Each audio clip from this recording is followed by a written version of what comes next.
The Tale of Benjamin Bunny. One morning, a little rabbit sat on a bank. He pricked his ears and listened to the trit-trot of a pony. A gig was coming along the road. It was driven by Mr. McGregor, and beside him sat Mrs. McGregor in her best bonnet. As soon as they had passed, little Benjamin Bunny slid down into the road and set off, with a hop, skip, and a jump, to call upon his relations, who lived in the wood at the back of Mr. McGregor's garden. That wood was full of rabbit holes, and in the neatest, sandiest hole of all lived Benjamin's aunt and his cousins, Flopsy, Mopsy, Cottontail, and Peter. Old Mrs. Rabbit was a widow. She earned her living by knitting rabbit wool mittens and muffetees. I once bought a pair at a bazaar. She also sold herbs and rosemary tea and rabbit tobacco, which is what we call lavender. Little Benjamin did not very much want to see his aunt. He came round the back of the fir tree and nearly tumbled upon the top of his cousin Peter. Peter was sitting by himself. He looked poorly and was dressed in a red cotton pocket handkerchief. "Peter," said little Benjamin in a whisper, "who has got your clothes?" Peter replied, "The scarecrow in Mr. McGregor's garden," and described how he had been chased about the garden and had dropped his shoes and coat.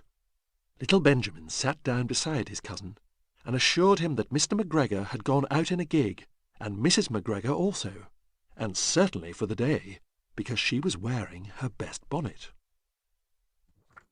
Peter said he hoped that it would rain. At this point, old Mrs. Rabbit's voice was heard inside the rabbit hole calling, "Cottontail, Cottontail, fetch some more chamomile." Peter said he thought he might feel better if he went for a walk. They went away hand in hand and got upon the flat top of the wall at the bottom of the wood. From here they looked down into Mr. McGregor's garden.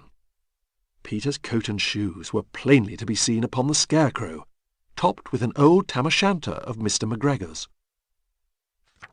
Little Benjamin said, "It spoils people's clothes to squeeze under a gate. The proper way to get in is to climb down a pear tree."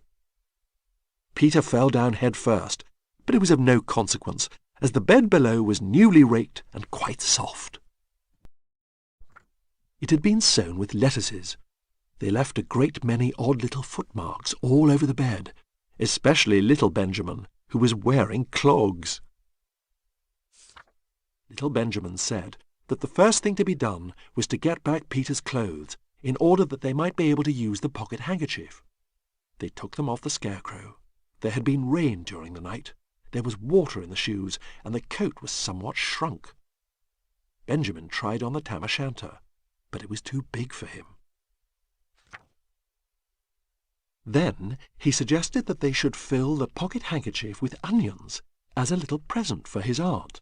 Peter did not seem to be enjoying himself. He kept hearing noises. Benjamin, on the contrary, was perfectly at home and ate a lettuce leaf. He said that he was in the habit of coming to the garden with his father to get lettuces for their Sunday dinner. The name of little Benjamin's papa was old Mr. Benjamin Bunny. The lettuces certainly were very fine. Peter did not eat anything. He said he should like to go home. Presently he dropped half the onions.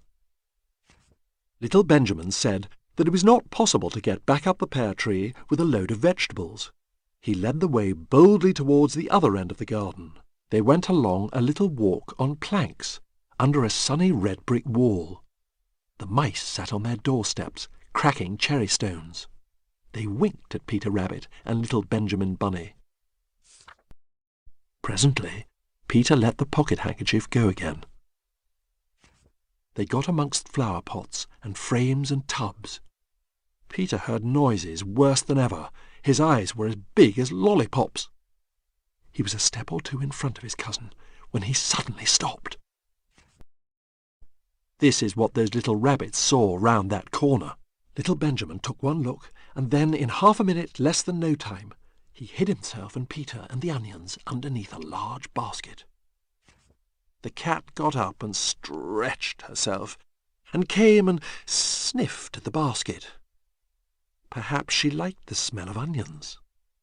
Anyway, she sat down upon the top of the basket. She sat there for 5 hours. I cannot draw you a picture of Peter and Benjamin underneath the basket, because it was quite dark, and because the smell of onions was fearful. It made Peter Rabbit and little Benjamin cry. The sun got round behind the wood, and it was quite late in the afternoon, but still the cat sat upon the basket. At length there was a pitter-patter, pitter-patter, and some bits of mortar fell from the wall above. The cat looked up and saw old Mr. Benjamin Bunny prancing along the top of the wall of the upper terrace. He was smoking a pipe of rabbit tobacco and had a little switch in his hand. He was looking for his son. Old Mr. Bunny had no opinion whatever of cats. He took a tremendous jump off the top of the wall onto the top of the cat, and cuffed it off the basket, and kicked it into the greenhouse, scratching off a handful of fur. The cat was too much surprised to scratch back. When old Mr. Bunny had driven the cat into the greenhouse, he locked the door. Then he came back to the basket and took out his son Benjamin by the ears and whipped him with the little switch. Then he took out his nephew Peter. Then he took out the handkerchief of onions and marched out of the garden. When Mr. McGregor returned about half an hour later, he observed several things which perplexed him. It looked as though some person had been walking all over the garden in a pair of clogs, only the footmarks were too ridiculously little. Also, he could not understand how the cat could have managed to shut herself up inside the greenhouse, locking the door upon the outside.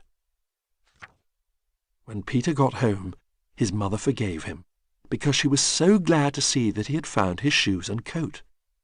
Cottontail and Peter folded up the pocket handkerchief, and old Mrs. Rabbit strung up the onions and hung them from the kitchen ceiling with the bunches of herbs and the rabbit tobacco. The end.